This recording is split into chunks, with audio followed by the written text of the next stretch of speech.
আমাদের সোসাইটিতে যেমন পেডিয়াট্রিক্স মেডিসিন আছে, সেই রকমভাবেই অভিজ্ঞ বাবা মা ওনাদের জন্যই হলো আমাদের জেডিয়াট্রিক্স মেডিসিন। সেন্ট্রাল নার্ভাস সিস্টেমের নানান রকম সমস্যা কিন্তু বয়স হলেই শুরু হয়ে যায়। বয়স বাড়ার সাথে সাথে অনেক বাবা মায়েরই ছোট ছোট ব্রেন স্ট্রোক হচ্ছে, সেটাই হচ্ছে ভাস্কুলার ডিমেনশিয়া।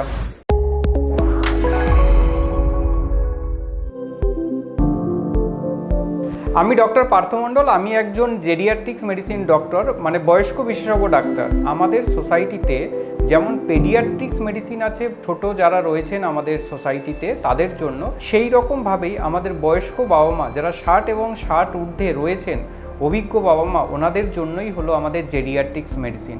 তো এই জেডিয়াট্রিক্স মেডিসিনটার কেন আজকে দরকার হলো এবং জেডিয়াট্রিক্স মেডিসিনটা কেন ইউনিক, এটা যদি আমরা দেখি, আমাদের সোসাইটিতে এখন যে সমস্ত বৃদ্ধ বাবা মায়েরা রয়েছেন ওনারা কিন্তু আগের থেকে অনেকটাই ভালো আছেন আমাদের আজকের মেডিকেল সায়েন্সের ডেভেলপমেন্টের জন্যই, এবং আরও অনেক রকম ফ্যাক্টর এখানে কিন্তু কাজ করে। তো আজকে এই বয়স্ক বাবা মায়ের ভালো থাকার জন্য এবং তারা কিভাবে তাদের দৈনন্দিন জীবন কাটাবেন সেটা নিয়েই আজকে আমাদের এই জেডিয়াট্রিক্স মেডিসিন।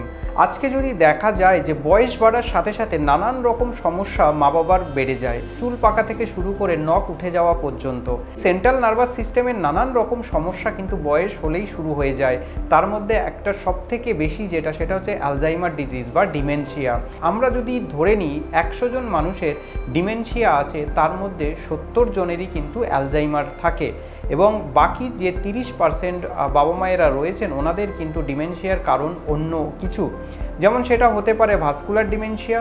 দেখবেন বয়স বাড়ার সাথে সাথে অনেক বাবা মায়েরই বলা হয় যে ছোট ছোট ব্রেন স্ট্রোক হচ্ছে। এই ছোট ছোট ব্রেন স্ট্রোক হওয়া মানেই ব্রেনের কিছু কিছু জায়গা ড্যামেজ হয়ে যাওয়া, তার জন্যই যে ডিমেনশিয়া সেটাই হচ্ছে ভাস্কুলার ডিমেনশিয়া। আমাদের অনেক বাবা মা রয়েছে যাদের পার্কিনসনিজম থাকে, সেই পার্কিনসনিজম অ্যাসোসিয়েট ডিমেনশিয়া, তার সাথে সাথে ফ্রন্টোটেম্পোরাল ডিমেনশিয়া, এবং ডিমেনশিয়ার আরও অনেক কারণ আছে যেগুলো আমরা এখনও জানি না। আমাদের এই ব্রেনের পার্টেই আরও একটা বড় সেটা হচ্ছে গিয়ে সাইকোসিস বা হচ্ছে গিয়ে জেডিয়াট্রিক ডিপ্রেশন। এটা কিন্তু একটা বড় জায়গা।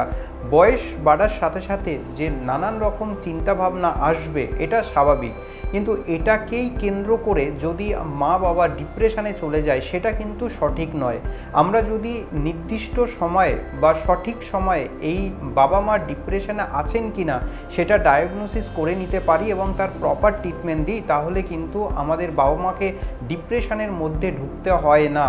এবার আমরা কি করে বুঝবো বাবা মা ডিপ্রেশনে আছে কি নেই, সেটা কিন্তু আমরা যারা কেয়ার গিভার বা বাবা মায়ের সাথে যারা আছি ওনাদের যদি দেখেন যে বাবা মা সঠিক সময়ে খাচ্ছেন না, কম খাচ্ছেন, এবং যখন ঘুমানোর কথা তখন তিনি ঘুমাচ্ছেন না, এবং সব সময়ের জন্য নেগেটিভ চিন্তাভাবনা করছেন, অনেক সময় তারা কমেন্ট করেন যে এই পৃথিবীতে আমার না থাকাই মনে হয় ভালো, এবং অনেক সময় দেখা যাচ্ছে যে বাবা মা বেশি খেয়ে ফেলে, আবার কোনো সময় দেখা যায় বাবা মা কম খেয়ে ফেলে, এবং অনেক সময় বাবা মায়ের এই যে ঘুমের যে প্রবলেমটা সেটাও কিন্তু ক্রিয়েট হয়। তো এই সমস্ত সাইন সিমটমস যদি আমরা দেখতে পাই তাহলেই কিন্তু আমরা ডাক্তারের কাছে নিয়ে যাব এবং সেখানে কিন্তু তার প্রপার ট্রিটমেন্ট দেব।